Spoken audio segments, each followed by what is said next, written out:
आधी रात को आके मुझसे ये पूछते हैं कि खुशबू उठ उठ, देखी तेरी मम्मी जिंदा है या मर गई।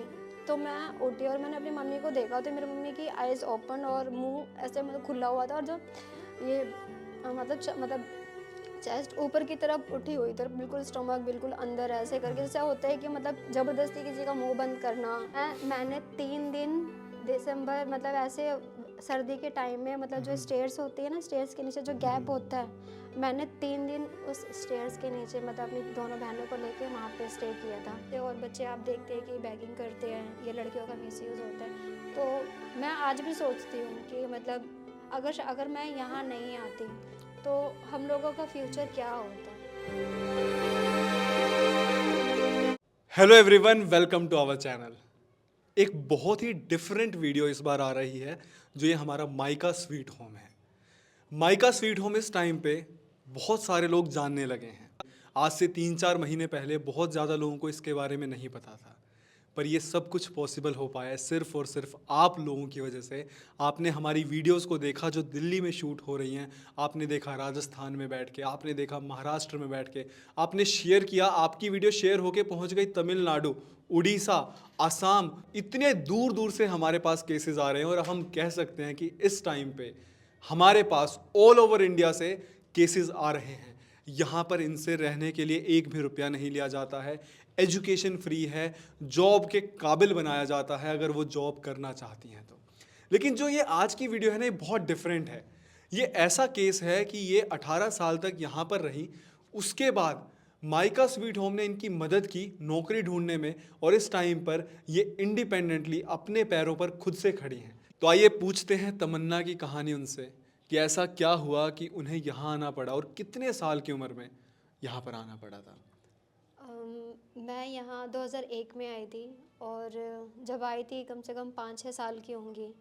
और मेरी छोटी सिस्टर एक साल की थी, और एक हम 3 सिस्टर हैं, और एक होगी 2-3 साल की। तो आप तीनों अकेले ही आए थे या? अकेले नहीं आए थे, मतलब मेरी मम्मी एक्सपायर हो गई थी। ठीक है। एक्चुअली वो हम दिल्ली में रहते थे, यहाँ नगली डेयरी में।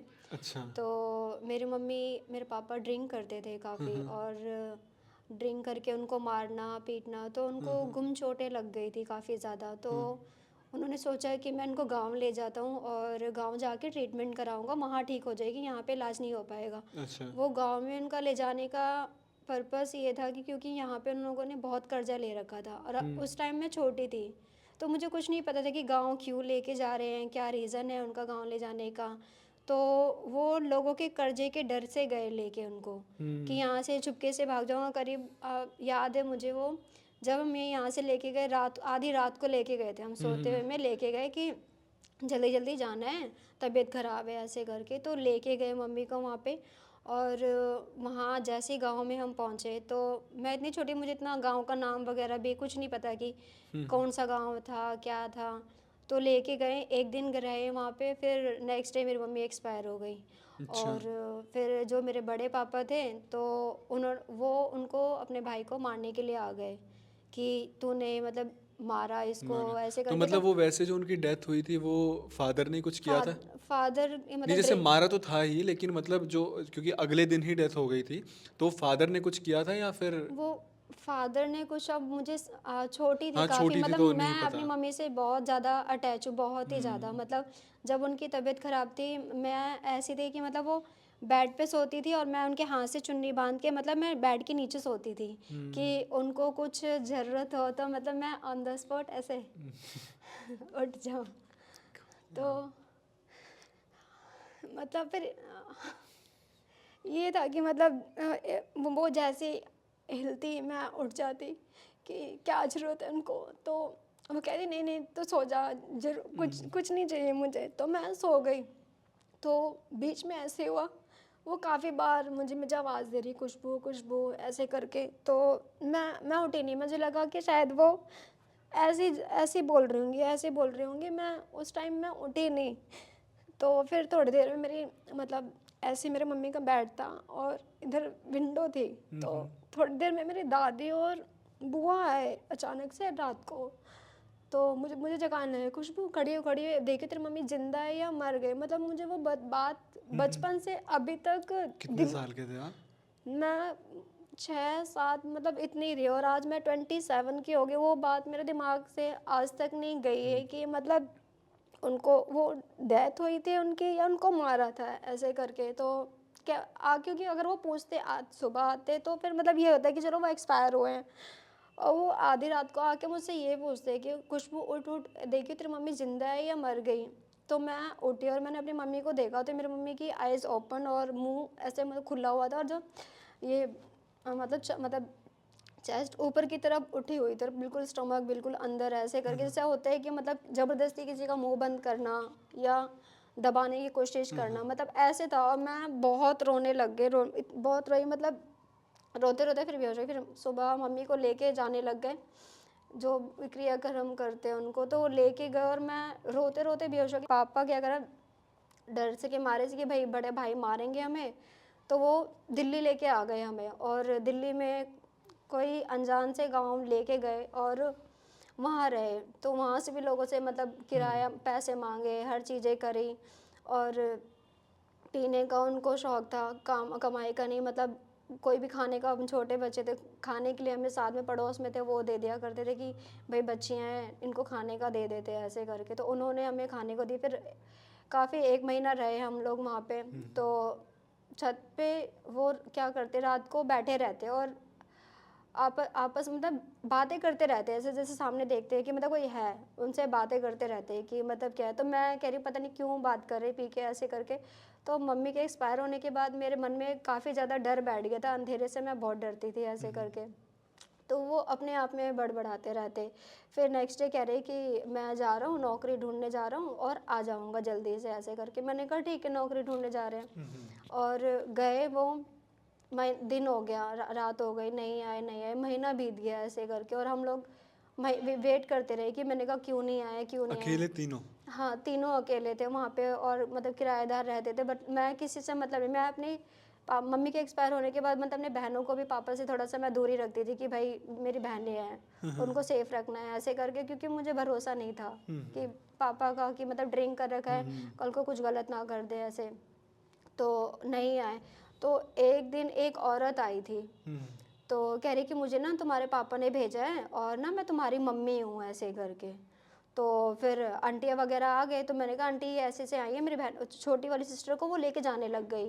तो फिर मैं आंटी के पास गई, मैंने कहा ये आंटी को नहीं जानती मैं, और ये कह रही कि मैं तुम्हारी मम्मी हूँ, तुम्हारे पापा ने। मैंने कहा फिर वो लोगों ने फिर उनको मार के मतलब डांट के भगा दिया कि भाई कौन हो तुम, ऐसे बच्चे को लेके जा रहे हो। तो फिर वो चले गए। फिर मैं पापा का मतलब पता करने के लिए कहाँ गए, तो पूछते पूछते फिर मैं गाड़ी में बैठी। बस मुझे एक चीज़ याद थी कि नगली डेयरी जाना है मुझे।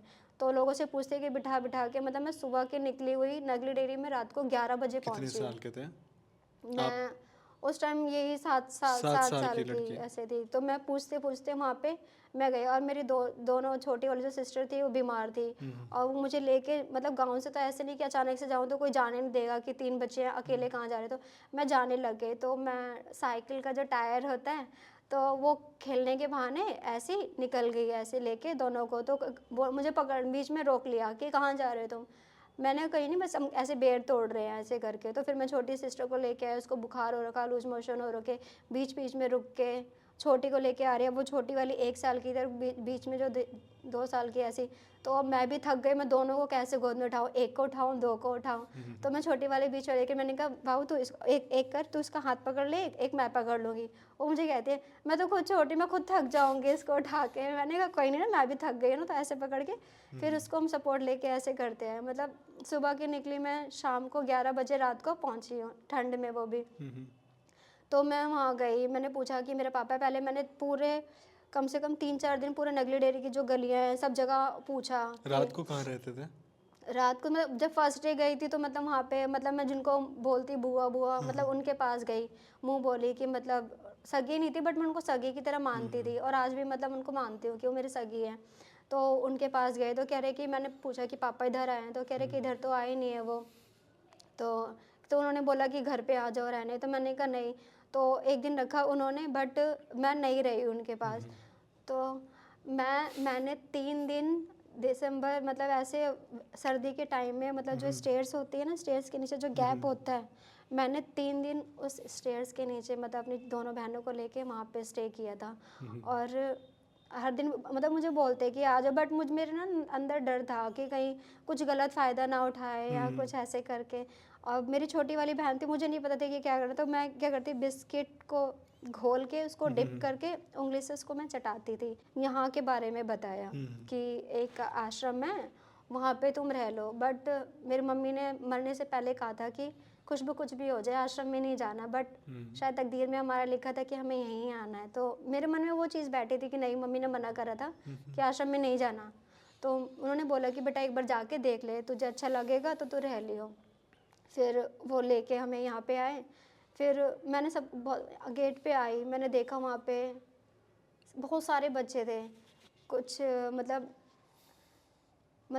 बहुत मतलब हर हर हर किसी को देख रहे, छोटे छोटे बड़े, और माँ की उम्र के दादी माँ, नानी माँ, ऐसे हर मतलब सर सबको देख रही। मैंने कहा, फिर मैं मन में कह रही, मैंने कहा जब ये लोग रह सकते तो मैंने कहा मैं क्यों नहीं रह सकती ऐसे करके। तो फिर मतलब वो दिन है मेरा सोच, और मैं यहाँ पे आई हूँ, टच वुड भाई अविनाश भैया को भगवान ने हमारे मतलब कहते ना कि भगवान के रूप में मतलब भेजा है। तो आज मैं इस मुकाम पे जो भी हूँ, मैं भैया की वजह से हूँ। उन्होंने हम लोगों को अच्छा पढ़ाया लिखाया, प्राइवेट स्कूल में हम लोगों को एजुकेशन दी सबको, और एजुकेशन देने के बाद हम स्कूल में होते मतलब एक होते ना कि मतलब शायद मेरे सगे मम्मी पापा भी होते तो वो हम लोगों की इतनी ज़रूरत है और ये चीज़ें पूरी नहीं कर पाते जितनी ये चीज़ें करते। ज़रा सा बोल दे कि भैया, हम क्या करते, बहाने से जूते फाड़ देते, कहते कि भैया जूता फट गया, नए जूते चाहिए, ठीक है जाओ लेके आ जाओ। मतलब इतनी मतलब छोटी से छोटी चीज़ों का ध्यान रखना, मतलब माँ के मतलब ना माँ की कमी होने दी ना बाप की कमी होने दी, मेरे लिए जो भी है सब कुछ यही है। तो मैंने यहाँ पे 12th अपनी शिक्षा भारती पब्लिक स्कूल से करी। वहाँ से करने के बाद मैंने अपनी ग्रेजुएशन करी BSW सोशल लाइन में, मैंने NGO में, और मैंने NGO में 5 साल काम किया। कहते कि तू चल अब ये संभाले, अब तुमने ये कर लिया, चलो ठीक है, अब मैं तुम्हारे लिए मतलब मैंने कुछ सोचा है। मैंने कहा क्या? भैया कहते हैं अब तुम बड़े हो जाओगे, शादी करके चले जाओ। मैं कहती नहीं, शादी करके मुझे कहीं नहीं जाना, मैं यहीं रहूँगी ऐसे करके। तो फिर भैया ने हमें, जब मेरी यहाँ मैंने NGO में जॉब कर ली, फिर भैया ने बोला कि मतलब ऐसे क्या कहते हैं, यहाँ लॉजिस्टिक में है, गुडरिच करके है, तो वहाँ पे मैंने तुम्हारे लिए बात करी, जॉब करोगे ऐसे करके। अब मेरा ये था कि मतलब शुरू से भैया ने अगर जो बोलते मुझे वो मानना है, जैसे हर बच्चा अपने पेरेंट्स का कहना मानता है ऐसे करके। तो फिर गुडरिच से यहाँ पे मतलब सर वगैरह आए थे, इंटरव्यू वगैरह लिए हम लोगों के, और हम लोगों ने इंटरव्यू वगैरह दिए और वो क्लियर करके अभी मैं मतलब शिपिंग लाइन लॉजिस्टिक्स है, तो उसमें अभी मैं भी जॉब कर रही हूँ। कितने साल हो गए? अभी मुझे वहाँ पे 3 साल हो जाएंगे। और आप बुरा तो नहीं मानोगे अगर मैं पूछूं क्या सैलरी अप्रोक्स दे रहे हैं? नहीं, अभी सैलरी तो हमारी 30 अप्रॉक्स है। 30 अप्रोक्स है। अब देखो कि भैया ने इनको यहाँ पे रखा, जब ये 7-8 साल की उम्र में आए थे, इनको पूरा पढ़ाना लिखाना, क्या मतलब पैसे तो क्योंकि मम्मी पापा थे नहीं तो पैसे तो भी सारे भैया ने लगाए या कोई और पैसे देता था आपके पैसे? पैसे कोई नहीं, भैया ने मतलब सारा भैया मेरे लिए ने? पापा वही है। पापा तो वही है? मतलब बस कुछ नहीं होता, पैसों का तो कुछ नहीं है, बस ये बोल दिया अगर चाहिए भी, भैया 500 रुपये चाहिए, 500 की जगह 1000 रुपये दे देते हैं निकाल के वो, तो कि जा बेटा पॉकेट ले। मनी भी मिलती थी? हाँ, पॉकेट मनी भी मिलती थी, ग्रेजुएशन भी लंच, करवाई भैया ने और जॉब भी ग्रेजुएशन लगवाई? वगैरह। अच्छा, एक चीज़ बताओ कि जॉब लगने के बाद क्या आपको फोर्स किया गया कि भाई आप यहीं रहोगे क्योंकि हमने आपको यहाँ पे रख के आपकी जॉब लगवाई है, ऐसा कुछ फोर्स किया गया आपको? नहीं, ऐसा अब वो भी फोर्स तो आपकी मर्जी है। फोर्स तो कुछ नहीं, भैया ने हमें बस बचपन से एक ही चीज़ सिखाई है कि पढ़ लिख के अपने पैरों पे स्टैंड हो जाओ, कि तुम्हें किसी का सहारा ना बन, मतलब किसी के सहारे की जरूरत है, तुम्हें किसी का सहारा, मतलब मुझे आज भी याद है, मतलब स्कूल टाइम में हम ये होता था कि भैया लेके आते थे लंच में आते, तो हम कहते, भैया कहते कि तुम अपने दोस्तों को खिलाते हो, हम कहते नहीं हम तो उनसे ही खाते हैं। भैया कह रहे नहीं, कह रहे लेना नहीं देना सीखो। तो मतलब वो चीज़ें, और मैं आज भी कोशिश करती हूँ कि मतलब चाहे मैं जितनी भी अर्निंग कर रही हूँ, चाहे मेरी जितनी भी सैलरी मेरे पास कम है ज़्यादा जो भी है, अगर किसी को ज़रूरत है तो मैं कोशिश करती हूँ कि मैं उसकी हेल्प कर पाऊँ। तो आप लोग देख सकते हैं कि भैया ने यहाँ पे रखा, पढ़ाया, जॉब लगवाई, और जो मैं हर वीडियो में बोलता हूँ कि किसी को फोर्स नहीं किया जाता यहाँ पे रहने को, इनकी मर्जी है, ये बाहर रहना चाहती हैं, ये बाहर रह रही हैं। नौकरी लगवाने के बाद भी कभी भैया ने इंटरफेयर नहीं करा। तो इस तरीके से हमारी माइका स्वीट होम काम करती है। हमने कभी भी आज तक किसी से कुछ लिया नहीं है, हमने हमेशा दिया ही है। हमने प्यार दिया, मान सम्मान दी, इज्जत दी, रोटी दिया, कपड़ा दिया, मकान दी, रहने को छत दी, पर हमने कभी सवाल नहीं उठाए। और ऐसे यहाँ पर बहुत सारे सक्सेसफुल केसेस रह चुके हैं। एक आखिरी सवाल आप मुझे बताइए कि अगर ये माइका स्वीट होम नहीं होता तो आप अपने आप को कहाँ देखते आज? अगर मुझे क्योंकि बहुत सारी ऐसी लड़कियां हैं जो ऐसे किसी आश्रम तक नहीं पहुंच पाती हैं, और आपको भी पता होगा कि उनका हश्र आखिरी में क्या होता है। सच बताऊं तो अगर मुझे ये सपोर्ट और ये शेल्टर नहीं मिलता तो शायद पता नहीं, अगर मैं अपने मम्मी पापा के अंडर में होती तो शायद मेरी शादी हो चुकी होती और आज बच्चे होते, और पति शायद होता या नहीं होता। या फिर अभी हम भी जैसे और बच्चे आप देखते हैं कि बैगिंग करते हैं, ये लड़कियों का मिसयूज़ होता है। तो मैं आज भी सोचती हूँ कि मतलब अगर मैं यहाँ नहीं आती तो हम लोगों का फ्यूचर क्या होता। भैया ने एजुकेशन दी, दुनियादारी की समझ, और अकेले लड़की हैं तो कैसे डील करना है, डिसीज़न कैसे लेना है, पर्सनल लाइफ में अगर कुछ प्रॉब्लम आती है तो उसको कैसे डील करना है, मतलब घबराना नहीं। मतलब ये चीज़ सिखाया है, कुछ भी आ जाए मुझे बोलते हैं बेटा चाहे कितनी बड़ी मुसीबत आ जाए घबराना नहीं है। और मैं आज भी मतलब चाहे मैं भैया से दूर हूँ, चाहे कहीं भी चली जाऊँगी, मेरे यही है, चाहे मेरे पास कितनी भी बड़ी प्रॉब्लम आ जाए, और मैंने बहुत बड़ी बड़ी प्रॉब्लम अपनी पर्सनल लाइफ में भी प्रॉब्लम फेस करी है। मैं उन्हीं की बातों को ध्यान रख के चलती हूँ कि कुछ भी आ जाए बस घबराना नहीं है, शांत होकर चीज़ों को सोच समझ के उससे उससे हैंडल और निकलना है आराम से। पीछे मुड़ के जब आप देखते हो इस माइका स्वीट होम को, तो आपको क्या महसूस होता है? मैं आज भी ये मतलब मैं प्राउड फील होता है? प्राउड फील होता है। और मैं ये कहती हूँ चाहे मैं ये सोचती हूँ चाहे मेरे साथ कुछ हो जाए ना, अगर तो मेरे पीछे मेरा बाप खड़ा है।